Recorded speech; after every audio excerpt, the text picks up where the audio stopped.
신의 이름으로 시작된 성스러운 임무가 어떻게 끔찍한 학살과 탐욕, 그리고 배신으로 끝날 수 있었을까요? 이번 시간에는 단순히 종교전쟁으로만 알려진 십자군이 신앙과 야망 사이에서 어떻게 길을 잃었는지 그 복잡한 내막 속으로 들어가 보겠습니다. 그리스도께서 그것을 명하신다. 교황 우르바노 2세의 이 한마디, 그리고 전쟁터에서 죽으면 모든 죄를 용서받을 것이다 라는 이 약속. 와, 이건 정말 강력한 메시지였죠. 이건 그냥 땅을 되찾는 전쟁이 아니었어요. 내 영혼의 구원을 약속받는 거룩한 여정이었던 겁니다. 바로 이 약속 하나가 유럽 전역을 뒤흔든 제1차 십자군의 거대한 불길을 일으켰습니다.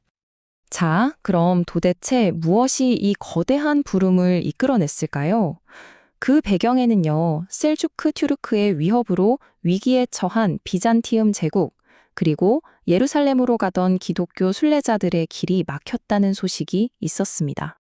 당시 상황이 이랬습니다. 비잔티움 황제는 도와달라고 서방에 요청을 했죠. 이때 교황 우르바노 2세가 이걸 정말 절묘한 기회로 본 겁니다. 그는 이 원정을 우리 형제 기독교인을 돕는 방어전쟁이자 성지를 되찾는 거룩한 무장순례라고 포장했어요. 명분도 챙기면서 동시에 당시 분열되어 있던 서유럽 기독교 세계를 자신의 깃발 아래 하나로 묶으려는 아주 치밀한 정치적 계산이 깔려 있었던 거죠. 이렇게 시작된 제1차 십자군은 결국 예루살렘을 손에 넣는 데 성공합니다. 하지만 그 과정은 열렬한 신앙심과 야만적인 폭력이 뒤섞인 아주 모순적인 길이었습니다. 승리로 가는 길이 결코 성스럽지만은 않았다는 거죠. 교황의 부름에 대한 반응은 정말 폭발적이었는데요. 근데 이게 두 개의 전혀 다른 흐름으로 나타났어요. 먼저 은자 피에르가 이끈 민중십자군은 뭐랄까 그냥 규율 없는 군중에 가까웠습니다. 결국 제대로 싸워보지도 못하고 대부분 사라졌죠. 반면에 유럽의 힘있는 귀족들이 이끈 제5십자군은 훨씬 더 체계적인 군대였고 바로 이들이 역사를 바꾸게 됩니다. 제5십자군의 여정은 정말 피와 땀으로 얼룩진 길이었습니다. 이 타임라인을 보시면 그 험난한 과정이 보이죠.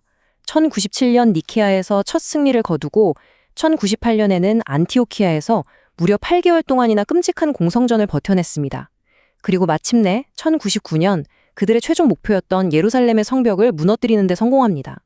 하지만 그 신성한 승리의 이면에는 정말 끔찍한 현실이 숨어 있었습니다. 십자군은 예루살렘의 무슬림과 유대인 주민들을 남녀노소 가리지 않고 학살했어요.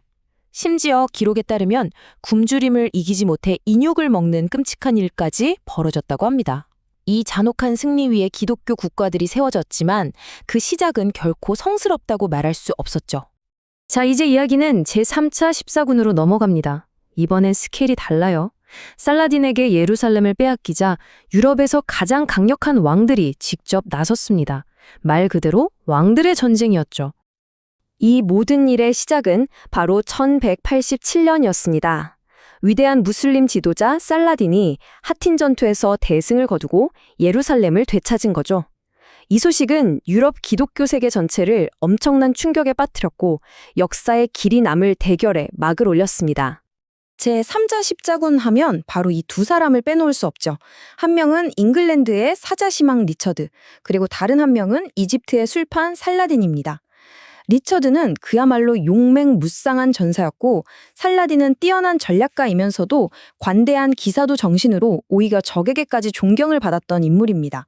정말 영화 같은 라이벌이죠. 근데 정말 흥미로운 건요, 이 엄청난 전쟁이 어느 한쪽의 완벽한 승리로 끝나지 않았다는 거예요. 1192년에 리처드와 살라딘은 결국 협상을 합니다. 그 결과 예루살렘은 무슬림이 계속 다스리되 무기를 들지 않은 기독교 순례자들은 안전하게 방문할 수 있도록 허용했죠. 전쟁터에서 서로를 인정한 두 위대한 지도자가 만들어낸 아주 실용적이고 이례적인 평화였습니다. 하지만 모든 십자군이 이렇게 명예로운 결말을 맞은 건 아니었습니다. 지금부터 들려드릴 제4차 십자군 이야기는요, 성스러운 임무가 어떻게 빛과 탐욕 때문에 완전히 변질될 수 있는지를 보여주는 뭐랄까 가장 충격적인 사례일 겁니다. 이 슬라이드가 바로 그 파멸로 가는 길을 보여주는데요. 한번 보시죠. 처음 계획은 이집트를 공격하는 거였어요. 근데 예상보다 군인이 너무 적게 모인 겁니다. 그래서 베네치아에 약속했던 함대 비용을 낼 수가 없게 됐죠. 빚을 갚기 위해 그들이 한 선택은 베네치아를 도와서 같은 기독교 도시인 자라를 공격하는 거였습니다. 근데 여기서 끝이 아니었어요. 망명한 비잔티움 왕자가 솔깃한 제안을 해오자 성지는 까맣게 잊고 콘스탄티노플리스로 방향을 완전히 틀어버립니다. 그리고 마침내 1204년, 정말 상상도 할 수 없었던 일이 벌어지고 맙니다. 성지를 구하려 갔던 기독교 군대가 당시 기독교 세계에서 가장 위대하고 부유했던 도시 콘스탄티노폴리스의 성벽을 무너뜨리고 약탈한 겁니다. 이건 십자군 운동의 근본을 뒤흔든 대배신이었습니다. 자, 이 숫자를 한번 보세요. 90만 은마르크. 이게 바로 십자군과 베네치아 상인들이 콘스탄티노폴리스에서 훔친 보물의 가치입니다. 이 어마어마한 액수는 성전이라는 명분 뒤에 숨겨진 그들의 진짜 목적이 무엇이었는지 그 노골적인 탐욕을 명확하게 보여주는 거죠. 자, 이제 마무리해볼까요? 제4차 십자군의 이 끔찍한 배신이 역사에 어떤 깊고 파괴적인 상처를 남겼는지 한번 짚어보겠습니다. 이 말 놀랍게도 이 원정을 처음 승인했던 교황 인노첸시오 3세가 직접 한 말입니다. 그의 이 끔찍한 심정과 통렬한 비난은 십자군이 원래 목적에서 얼마나 멀리 또 얼마나 끔찍하게 벗어났는지를 보여줍니다. 이교도를 향해야 할 칼이 같은 기독교인의 피로 물든 순간 성전은 완전히 타락하고 만 겁니다. 그 결과는 정말 치명적이었습니다. 카톨릭과 동방 정교회의 갈등은 돌이킬 수 없는 지경에 이르렀고요. 기독교 세계의 방패막이었던 비잔티움 제국은 이때 치명상을 입고 결국 훗날 오스만 제국에 의해 멸망하는 길을 걷게 되죠.